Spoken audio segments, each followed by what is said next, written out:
Me llamo Virginia. Hace apenas una hora, el único retrato que tenía con mi madre se hizo 1000 pedazos contra el suelo de madera de mi propia sala.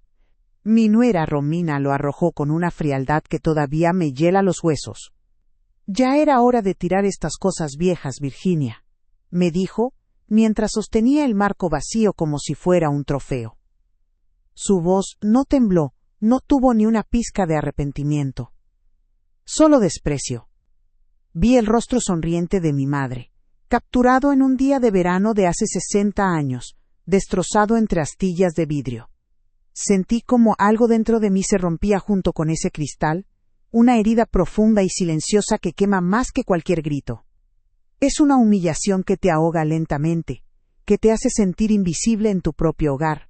¿Qué habrías hecho en mi lugar?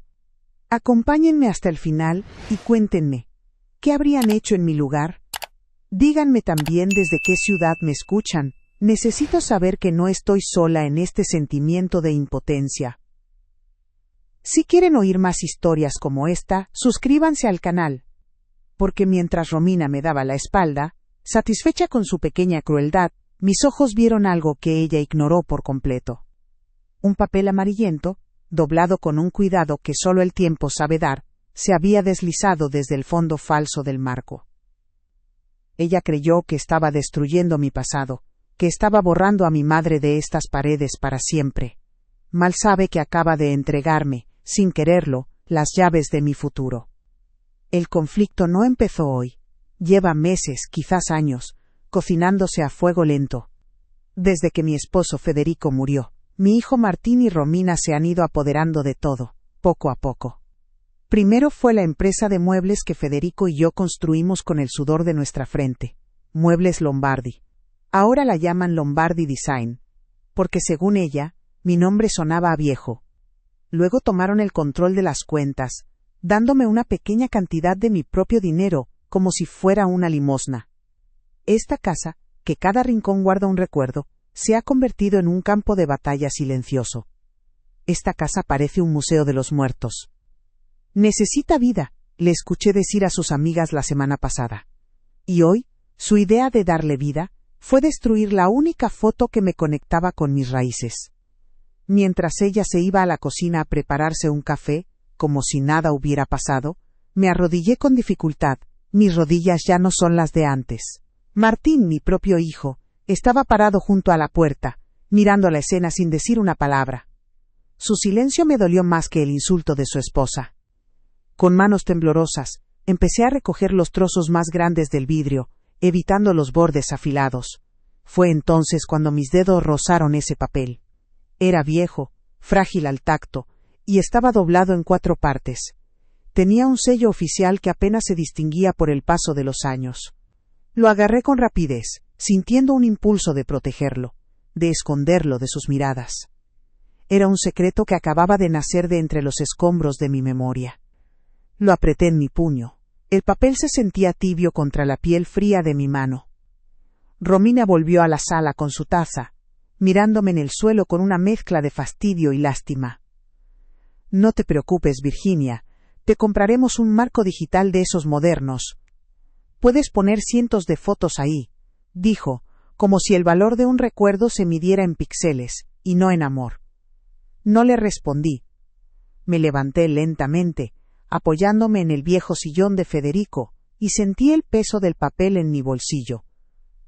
No tenía idea de lo que decía ese documento, pero por primera vez en mucho tiempo, no me sentía completamente derrotada. Con el corazón latiéndome en la garganta, deslicé el papel doblado en el bolsillo de mi delantal, sin que nadie me viera. Con el corazón todavía galopándome en el pecho, me encerré en mi cuarto, el único lugar que Romina todavía no se había atrevido a redecorar. Saqué el papel del bolsillo de mi delantal y lo puse sobre la colcha tejida que mi madre me hizo hace tantos años. Mis dedos, arrugados por el tiempo, lo acariciaron con una delicadeza casi religiosa. Ver ese papel me transportó a 1972, a una pequeña cocina en el barrio de Mataderos, oliendo a café y a sueños. Recuerdo el frío de esa mañana de invierno, cuando le entregué a Federico la cajita de terciopelo azul que guardaba las joyas de mi madre. Con esto compraremos la sierra, Fede, le dije. Él me miró con los ojos llenos de lágrimas y gratitud. Esas joyas eran todo lo que me quedaba de ella, pero nuestro futuro, el de Muebles Lombardi, valía mucho más. Pocos años después, con el negocio ya andando, compramos esta casa. No era grande, pero tenía un patio trasero perfecto para el taller. ¿Cuántas noches pasamos Federico y yo en la mesa del comedor?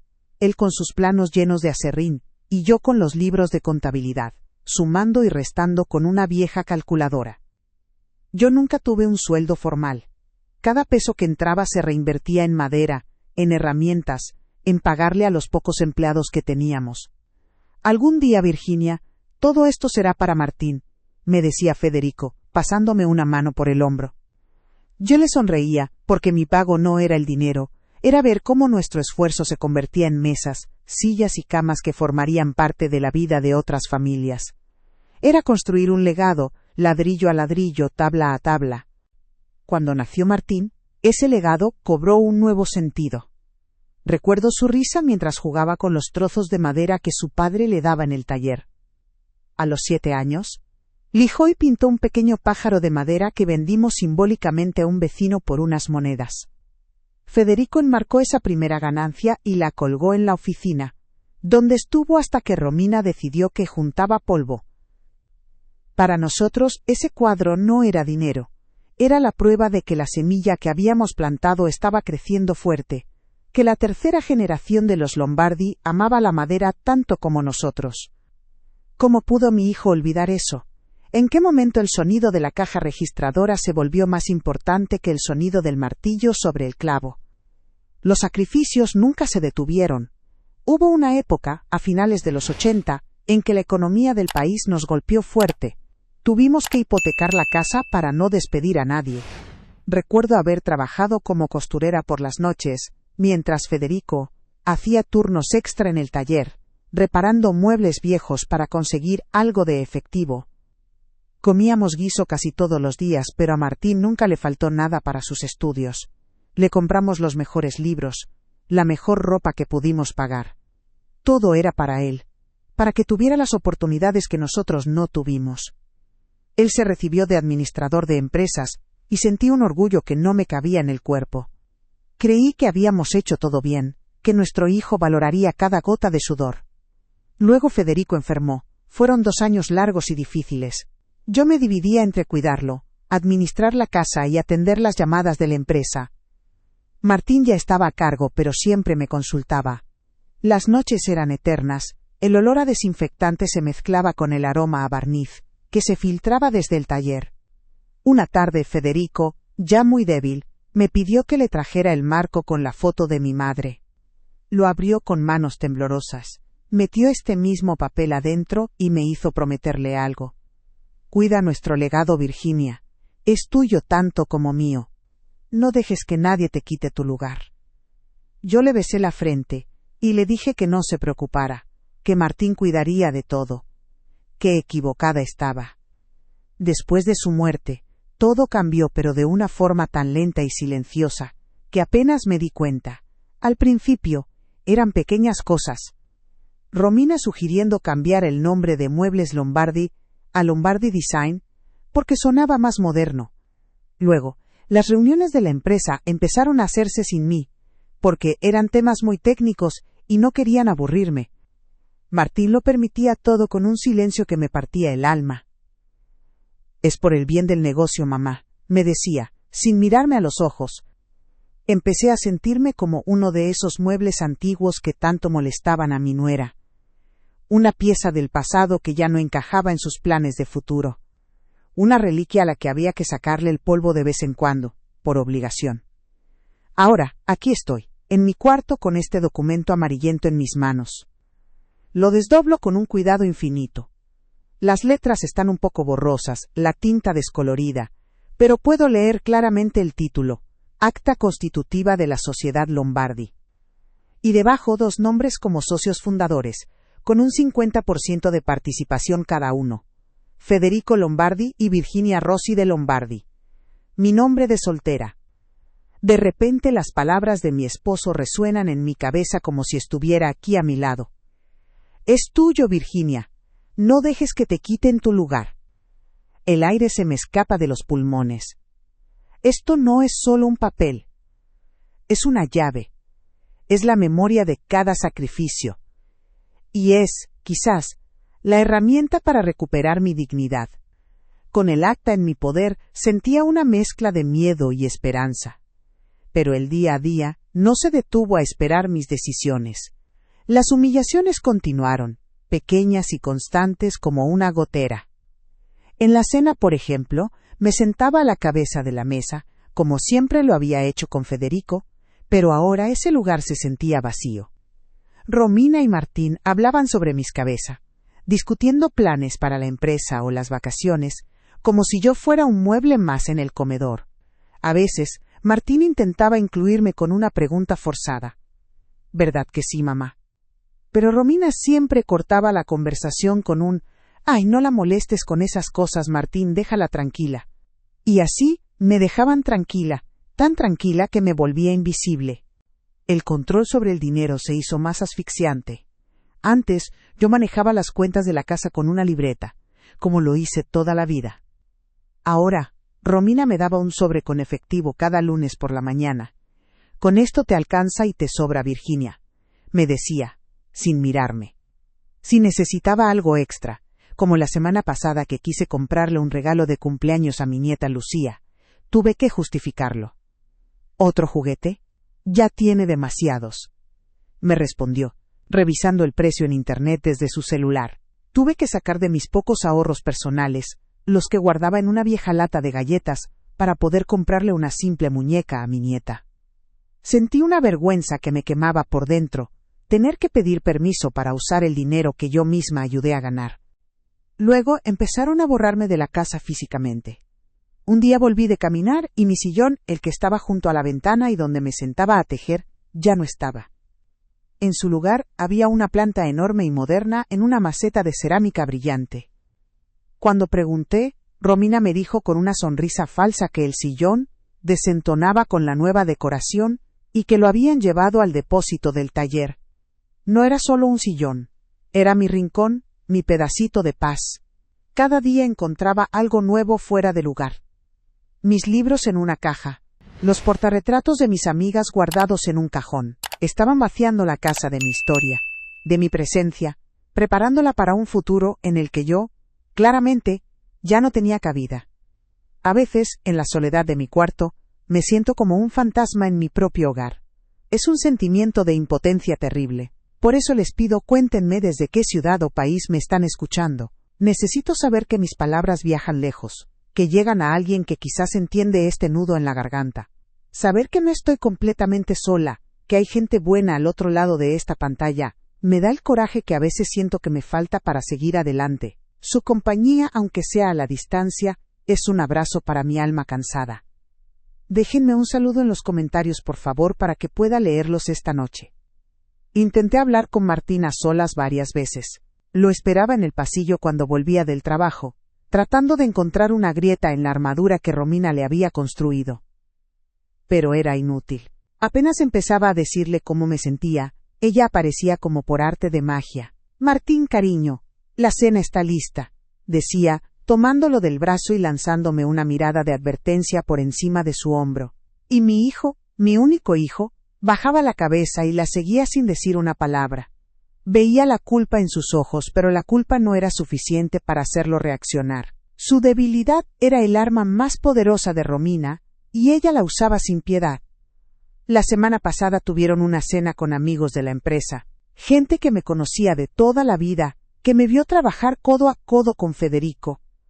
Romina me presentó con una condescendencia que me heló la sangre. Ella es Virginia, la mamá de Martín, vive con nosotros ahora que se quedó solita, dijo, como si me hubieran recogido de la calle por caridad. Vi la incomodidad en los rostros de algunos de los invitados más antiguos, pero nadie se atrevió a contradecirla. Yo sonreí, aguanté las lágrimas y me retiré a mi cuarto lo más pronto que pude. Esa noche entendí que no solo me querían invisible, sino que estaban reescribiendo mi historia para convertirme en una carga. El punto de quiebre, sin embargo, llegó ayer. Estaba en la cocina cuando escuché a Romina hablando por teléfono en el patio. Su voz era baja, pero el viento trajo fragmentos de su conversación hasta mí. Hablaba de vender la maquinaria vieja del taller del fondo para comprarse un auto nuevo. Mencionó la vieja sierra de cinta, la primera que compramos con las joyas de mi madre, y la cepilladora que Federico había restaurado con sus propias manos. No eran solo máquinas, eran el corazón de Muebles Lombardi, el alma de nuestro sueño. Sentí que el suelo se abría bajo mis pies. No iban a detenerse hasta no dejar ni el polvo de lo que habíamos construido. Esa misma tarde, decidida a enfrentar la situación de una vez por todas, caminé hacia la pequeña oficina que Federico tenía junto al taller. Era mi santuario, el único lugar que ellos no habían tocado. O eso creía yo. Metí mi vieja llave en la cerradura, pero no giró. Intenté de nuevo, con más fuerza. Pero fue inútil. Habían cambiado la cerradura. Pegado en la puerta, un pequeño papel adhesivo de color amarillo. Tenía un mensaje escrito con la caligrafía perfecta y fría de Romina. Virginia, por favor no entres. Estamos organizando unos papeles importantes. Gracias.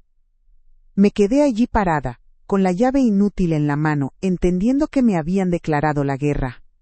Y yo, por mi esposo y por mi dignidad, iba a pelear. Con la llave inútil todavía fría en mi mano, volví a la sala. El papelito amarillo con la letra de Romina parecía quemarme el bolsillo. Me senté en el borde de mi antiguo sillón, el que habían movido a un rincón oscuro, y esperé. Esperé casi una hora, escuchando el tic-tac del reloj de pared que Federico y yo compramos en nuestro 10º aniversario. Cada segundo que pasaba era un martillazo en mi pecho, una confirmación de que me habían despojado de todo, hasta del acceso a nuestros propios recuerdos. Ya no se trataba de un cuadro roto o de un sillón arrinconado. Me habían cerrado la puerta de mi propia historia, y yo sabía que si no hacía algo en ese preciso instante, la próxima puerta que me cerrarían sería la de la calle.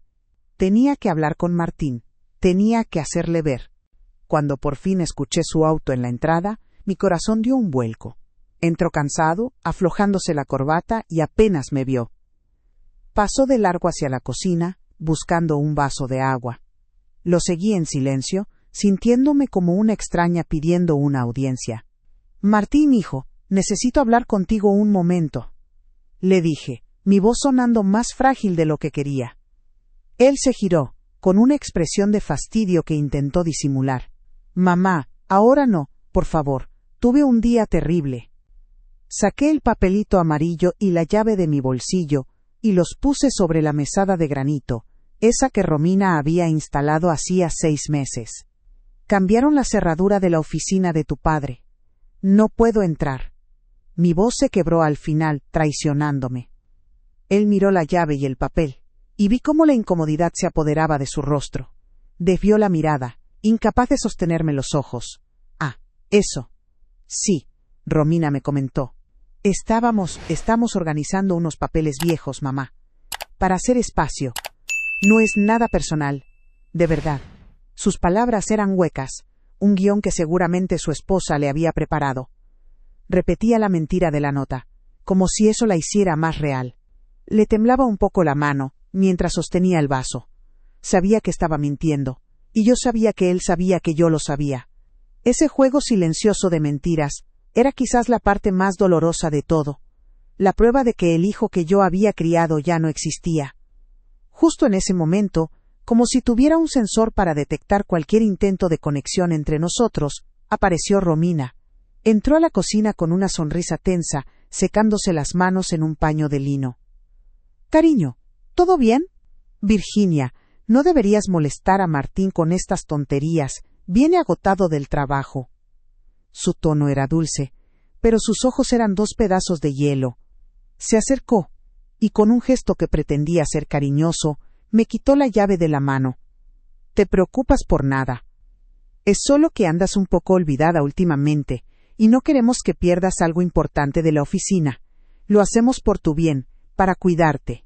La palabra cuidarte salió de su boca como un veneno. Yo no me moví. Sentí una fuerza nacer desde el fondo de mi estómago. No estoy olvidada, Romina. Y sé perfectamente lo que están haciendo. Escuché que quieres vender la maquinaria del taller, la sierra que compramos con las joyas de mi madre. El silencio que siguió fue pesado, denso. La sonrisa de Romina se desvaneció por completo. Miró a Martín, que parecía haberse encogido, y luego me clavó la mirada. ¿Ves? A esto me refiero. Escuchas cosas, las confundes. Te estás poniendo paranoica, Virginia.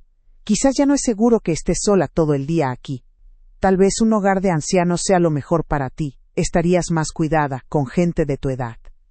El aire se me fue de los pulmones. La amenaza ya no era velada. Era una sentencia. Un hogar de ancianos. Desterrarme. Borrarme por completo.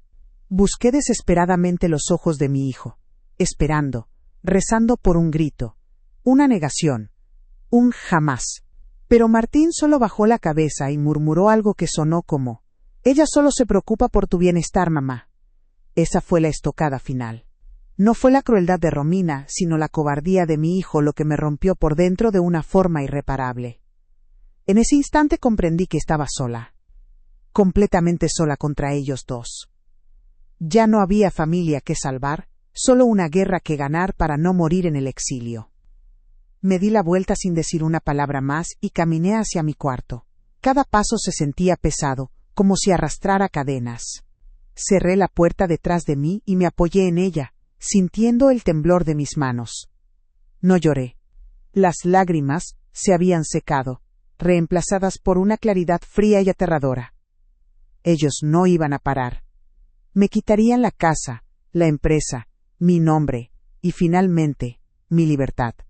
La imagen de un cuarto anónimo en un asilo, con olor a desinfectante y soledad, se apoderó de mi mente. No iba a permitirlo. Federico no me habría perdonado que me rindiera sin pelear. El acta constitutiva que guardaba en el cajón de mi cómoda ya no era una reliquia del pasado, era mi única arma para el futuro. Con una determinación que no sabía que poseía, me senté en la cama y saqué una vieja agenda telefónica de cuero gastado del cajón de la mesita de noche. Las páginas amarillentas olían a tiempo y a recuerdos. Pasé las hojas con un dedo tembloroso, buscando un apellido que no había pronunciado en años. Ramos. Mi vieja amiga Elena, que en paz descanse, siempre me hablaba con orgullo de su nieta, la abogada. «Es un tiburón con alma, mi Sophie», me decía. Encontré el número de su estudio jurídico, escrito con la caligrafía elegante de Elena. Sin dudarlo un segundo más, tomé mi teléfono. Marqué los dígitos uno por uno, y con cada tono de llamada, sentía que estaba recuperando un trozo de mi vida. Ya no era una víctima asustada. Estaba a punto de convertirme en su peor pesadilla. Al otro lado de la línea, la voz de la recepcionista era joven y amable, un bálsamo para mis nervios crispados. «Estudio Jurídico Ramos, buenos días», le expliqué, con la voz un poco temblorosa, que era una vieja amiga de Elena, y que necesitaba ver a su nieta, la licenciada Sofía Ramos, por un asunto familiar urgente. No quise dar más detalles. La muchacha debió notar la angustia en mi voz, porque me consiguió un espacio para el día siguiente por la mañana. «Venga tranquila, doña Virginia. La licenciada la atenderá». Colgué el teléfono y me quedé mirando mis manos. Por primera vez en meses, no temblaban de impotencia, sino de una extraña mezcla de miedo y anticipación. La decisión estaba tomada. Ya no había vuelta atrás, y esa certeza, en lugar de asustarme, me dio una fuerza que creía perdida para siempre. Esa noche apenas dormí. Daba vueltas en la cama, con las palabras de Romina sobre el asilo retumbando en mi cabeza como un eco macabro. A la mañana siguiente, me levanté antes que nadie. Me vestí con mi mejor traje, uno que no usaba desde el último aniversario con Federico. Guardé el acta constitutiva en un sobre de Manila y lo metí en el fondo de mi bolso, debajo de mi pañuelo y un viejo rosario. Cuando Romina bajó a la cocina, yo ya estaba lista. «Voy a la parroquia, a ver al padre Miguel», le mentí, sin mirarla a los ojos. Ella ni siquiera levantó la vista de su celular. «Está bien, no tardes». Salir de mi propia casa a escondidas, mintiendo como una niña, se sintió como la última de las humillaciones. Pero mientras caminaba hacia la parada del colectivo, sentí el peso del sobre en mi bolso y supe que estaba caminando hacia mi liberación. El estudio de Sofía Ramos estaba en el centro, en un edificio moderno de vidrio y acero que me hizo sentir pequeña y anticuada. Pero en cuanto entré a su oficina, todo ese miedo se disipó. Sofía era una mujer joven, de unos 35 años, con una mirada inteligente y una sonrisa cálida, que me recordó al instante a su abuela Elena. Me ofreció un café y me escuchó con una atención que nadie me había dedicado en años. No me interrumpió ni una sola vez mientras le contaba todo, desde el cambio de nombre de la empresa hasta la foto de mi madre hecha añicos y la amenaza del asilo. Cuando terminé, había un silencio respetuoso en la habitación. Ella simplemente asintió, con una expresión de profunda empatía. Entiendo, doña Virginia. Lamento mucho que esté pasando por esto. Muéstreme ese papel, por favor. Con manos que ahora sí temblaban, saqué el sobre de mi bolso y le entregué el documento amarillento. Verlo en sus manos, bajo la luz fluorescente de la oficina, le dio una importancia que yo apenas empezaba a comprender. Sofía se puso unos lentes de lectura y lo desplegó sobre su escritorio de caoba. Sus ojos se movían rápidamente de una línea a otra, absorbiendo las cláusulas escritas con una vieja máquina de escribir. El silencio se hizo más denso. Yo solo podía escuchar el latido de mi propio corazón y el suave murmullo del aire acondicionado. Observé cada uno de sus gestos. El ceño ligeramente fruncido, la forma en que su dedo índice seguía una frase en particular. El futuro de mi vida entera, mi dignidad y el legado de mi esposo. Todo parecía depender de la reacción de esa joven a la que acababa de conocer. De repente Sofía se quitó los lentes y los dejó sobre la mesa. Se reclinó en su silla y me miró fijamente, pero su expresión ya no era solo de empatía. Había algo más, asombro y una chispa de emoción contenida como la de un arqueólogo que acaba de encontrar un tesoro. Doña Virginia, empezó, y su voz sonaba distinta, más grave. ¿Usted sabe exactamente qué es esto? Yo negué con la cabeza. Federico lo guardó ahí. Me dijo que era importante, que era nuestro legado, pero nunca supe los detalles. Ella tomó aire, como si se preparara para darme una noticia que cambiaría el mundo. Sus ojos se clavaron en los míos, y por un instante, vi en ellos el reflejo de la justicia que tanto había anhelado en silencio, la que creía que nunca llegaría para mí. Doña Virginia, esto no es solo un papel importante, es la llave de todo. Se inclinó hacia adelante, con una intensidad que me contagió. Esta es el acta constitutiva original de la sociedad, Muebles Lombardi.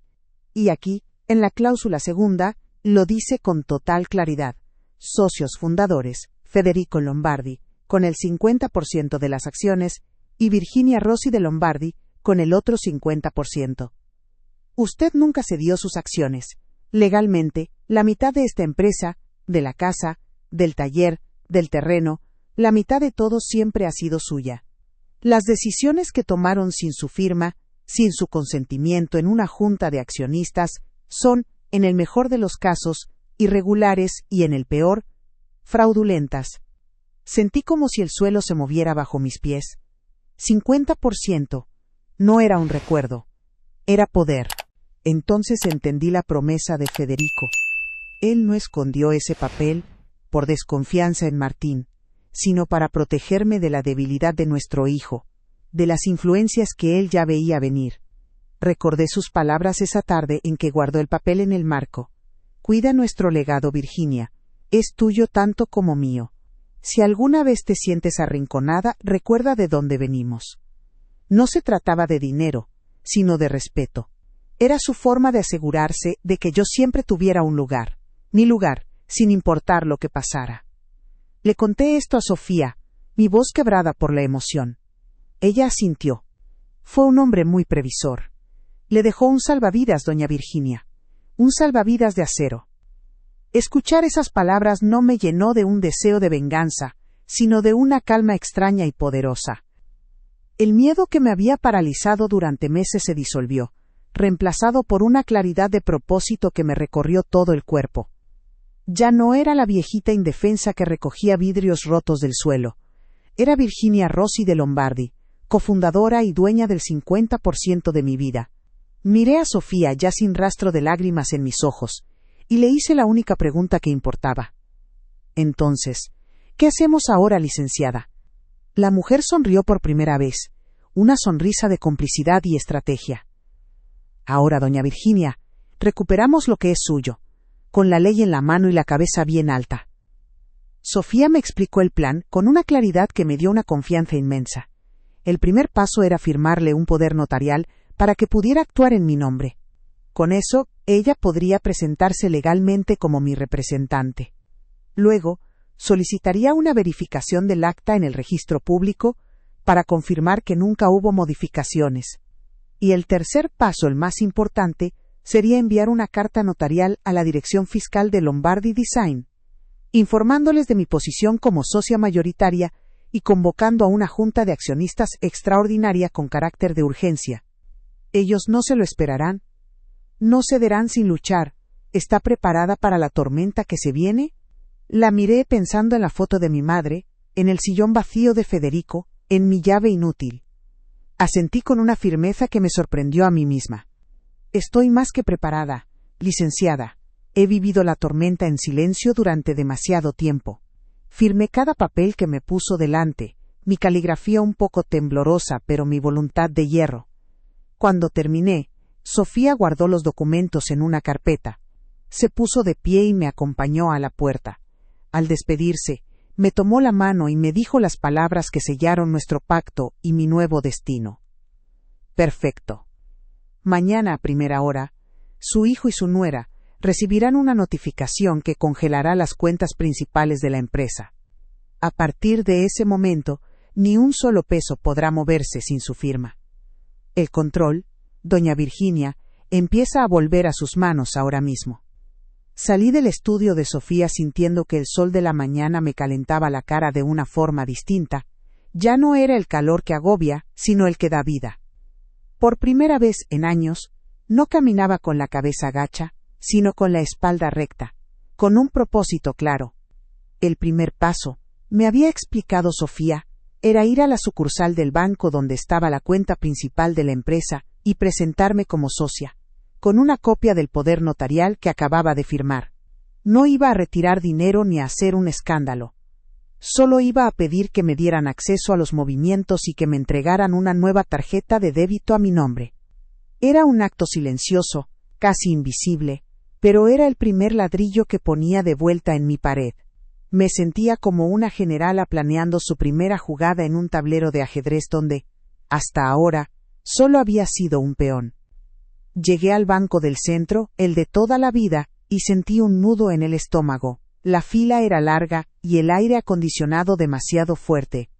Cuando finalmente llegó mi turno, me atendió un joven que no levantó la vista de su computadora. Le expliqué con calma mi situación. Le mostré la copia del acta y el poder notarial. Me miró con una mezcla de aburrimiento y desconfianza, como si fuera una viejita confundida. Señora, para este trámite necesito que su documento de identidad esté actualizado. Este venció hace 2 años, me dijo, empujando mis papeles de vuelta hacia mí. Sentí como la sangre se me subía a la cara. Un revés tan tonto, tan burocrático. Por un momento, la vieja Virginia, la que se rinde fácil, quiso salir de allí corriendo y volver a la seguridad de su cuarto. Pero respiré hondo y recordé la sonrisa de mi madre en la foto rota.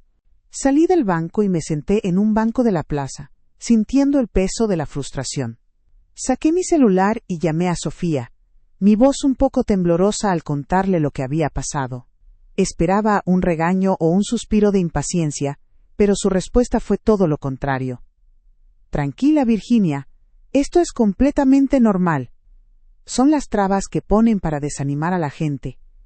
¿Tiene su partida de nacimiento y algún recibo de servicio a su nombre en casa?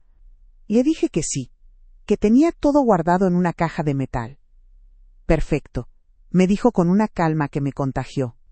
Mañana a primera hora vaya al registro civil y pida el trámite urgente para el nuevo documento. Mientras tanto, yo avanzaré con la carta notarial. No hemos perdido ni un segundo, solo hemos ajustado la estrategia. Colgué sintiendo que no estaba sola en esto, que tenía a alguien luchando a mi lado. Volví a casa en silencio, asegurándome de entrar antes de que Martín o Romina regresaran. Subí a mi cuarto y busqué la vieja caja de metal donde Federico y yo guardábamos los documentos importantes. Allí estaba todo: mi partida de nacimiento, viejos recibos, hasta el título de propiedad de la casa. El papel se sentía frío y oficial en mis manos. Era increíble cómo había vivido rodeada de estas pruebas de mi propia historia sin ser consciente de su poder. Pasé el resto de la tarde ordenando todo en una carpeta, sintiendo que cada papel que tocaba era un arma que limpiaba y preparaba para la batalla. Por la noche, durante la cena, ellos hablaron de sus planes para el fin de semana como si nada. Yo comí en silencio, pero mi silencio ya no era de sumisión, era de estrategia. A la mañana siguiente, mientras ellos dormían, salí de casa como una sombra y fui al registro civil.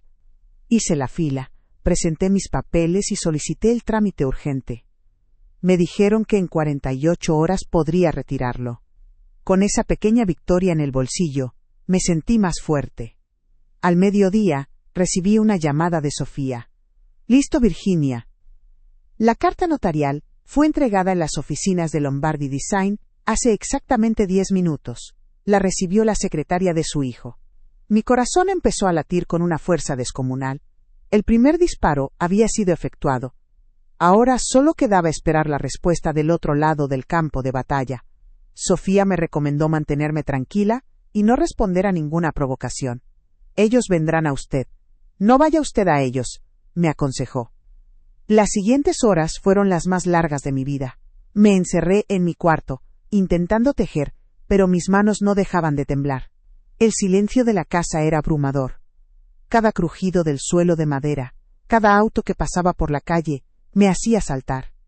¿Qué estarían pensando? ¿Qué estarían planeando? Imagino a Martín leyendo esas líneas, a Romina arrebatándole el papel de las manos, su rostro transformándose del desprecio a la incredulidad y luego a la furia.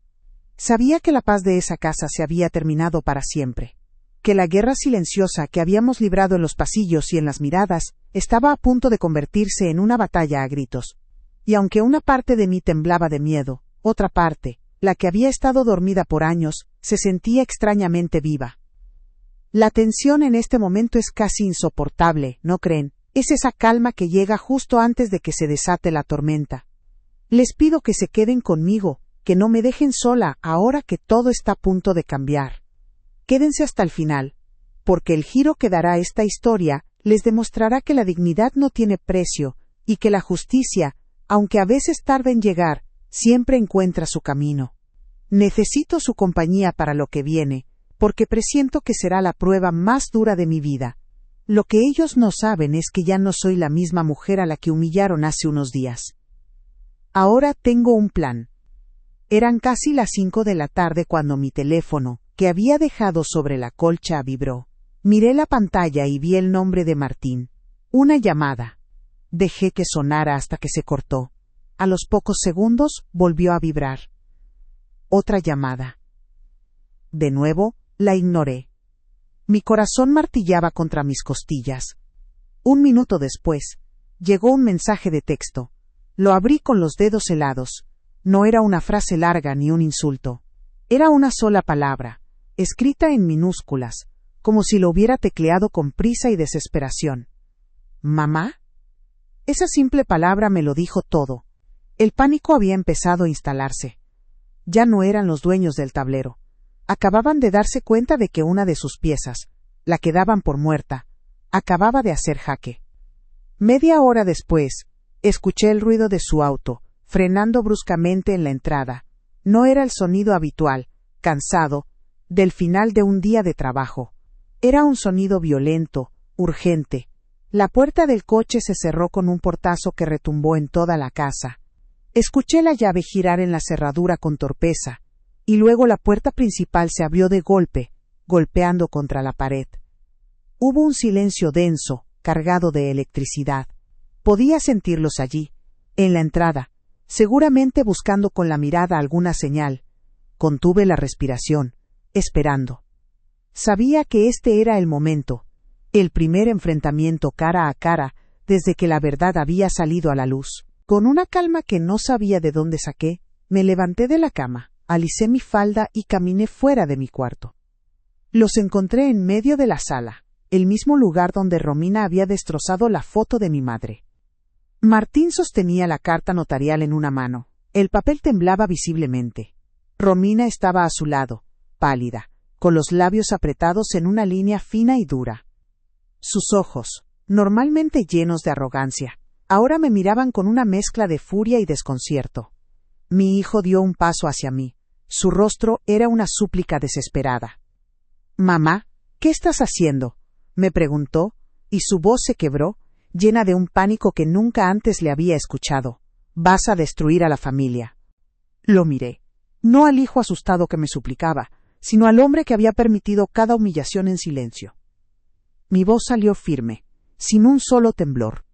«La familia, Martín, la destruyeron ustedes el día que decidieron que yo era un mueble viejo que se podía arrinconar.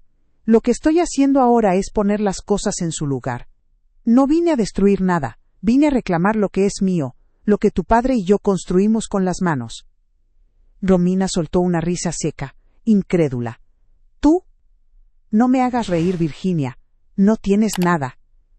En ese preciso instante, sonó el timbre. Una calma extraña me invadió. «Abre la puerta, Martín. Es mi abogada. La junta de accionistas está por comenzar». Mi hijo se quedó paralizado, pero Romina, con un gesto de fastidio, fue a abrir.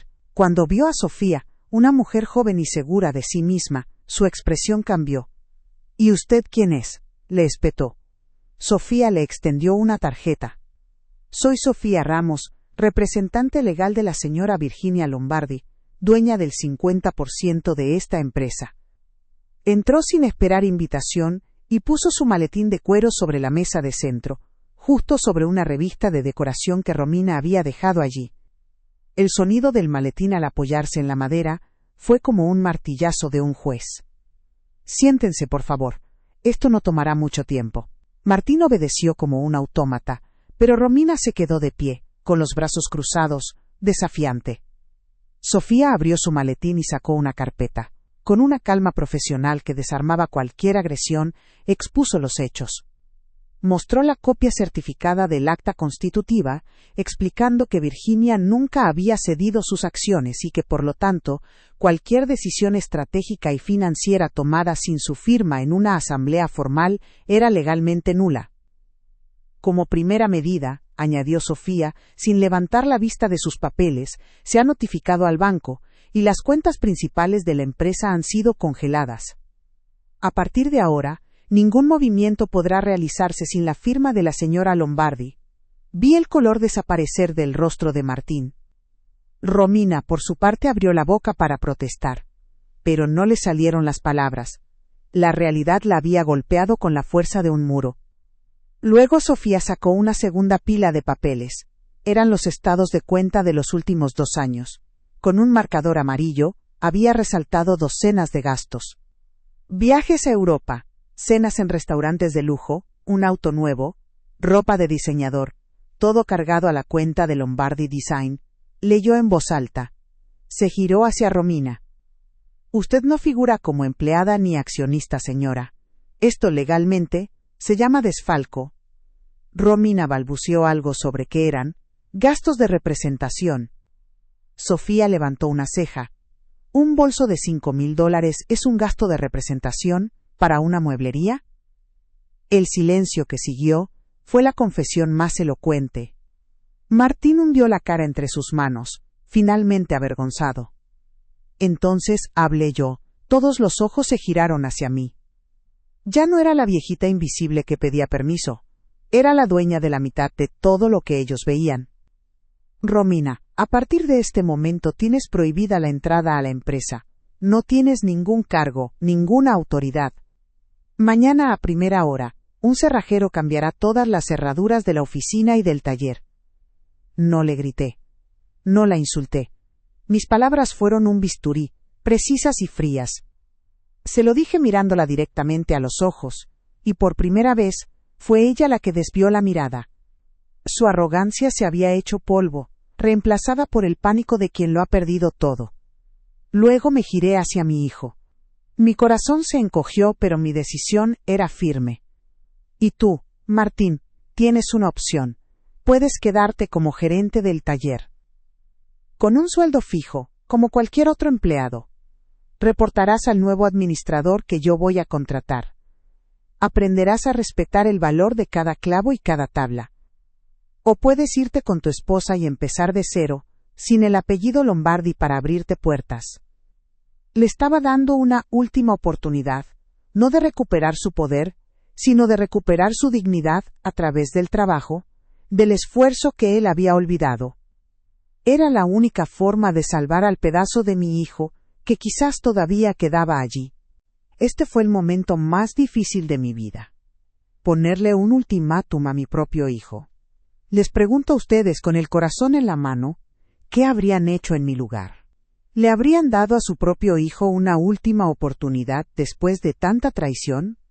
¿O lo habrían dejado irse para siempre? Cuéntenme en los comentarios, por favor. Necesito saber si hice lo correcto, si mi decisión fue justa o demasiado dura. Su opinión me importa más de lo que imaginan, porque esta soledad a veces pesa demasiado. Sin esperar una respuesta, me levanté, caminé hacia un pequeño cajón del aparador y saqué un juego de llaves nuevo. Eran solo dos, la de la puerta principal del taller y la del portón trasero. Volví a la mesa y las deslicé sobre la madera pulida hasta que quedaron justo frente a Martín. El sonido metálico fue lo único que rompió el silencio. Tienes hasta mañana por la mañana para decidir. Por ahora, les pido que se retiren.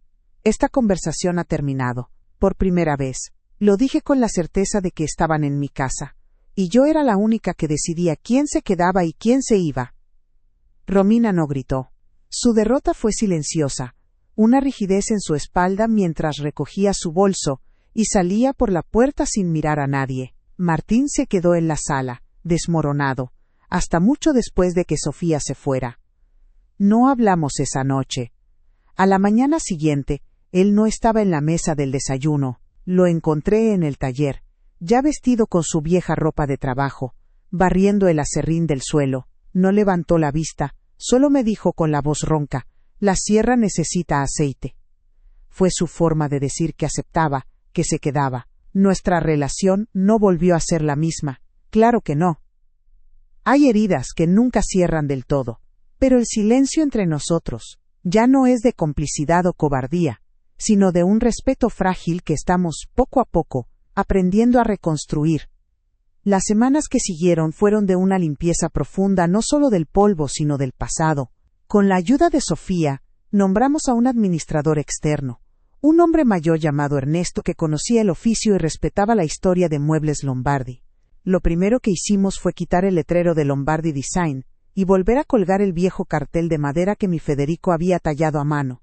Volví a sentarme a la cabeza de la mesa del comedor, con los libros de contabilidad abiertos y una calculadora, como en los viejos tiempos. Pagué las deudas que Romina había acumulado, y empecé a poner cada centavo en su lugar. Recuperé mi sillón del depósito, lo limpié y lo puse de nuevo junto a la ventana, donde el sol de la tarde calienta la lana de mi tejido. La casa, poco a poco, empezó a sonar y a oler como un hogar de nuevo. Los fines de semana, Lucía y Mateo vienen a verme, ya no de pasada, apurados por su madre, sino a quedarse la tarde entera. Les preparo chocolate caliente, y les cuento historias de su abuelo, de cómo podía convertir un simple trozo de madera en un pájaro a punto de volar. A veces, Martín se une a nosotros. Se sienta en un rincón del taller, lijando una tabla, y escucha en silencio. No hablamos mucho, pero en sus ojos ya no hay cobardía, sino el brillo de un respeto que creí perdido para siempre. Él se está ganando su lugar de nuevo, no con palabras, sino con el sudor de su frente, con el olor a barniz en sus manos, recordando quién es y de dónde viene. Y yo, por primera vez en mucho tiempo, siento que el legado de mi esposo está a salvo. La foto de mi madre ya no está en pedazos. Le compré un marco de roble macizo, fuerte, como el amor que nos unía, y la puse sobre la chimenea, donde puede vernos a todos. Si mi historia les ha dado un poco de fuerza, o si simplemente quieren acompañarme en este nuevo capítulo, suscríbanse al canal.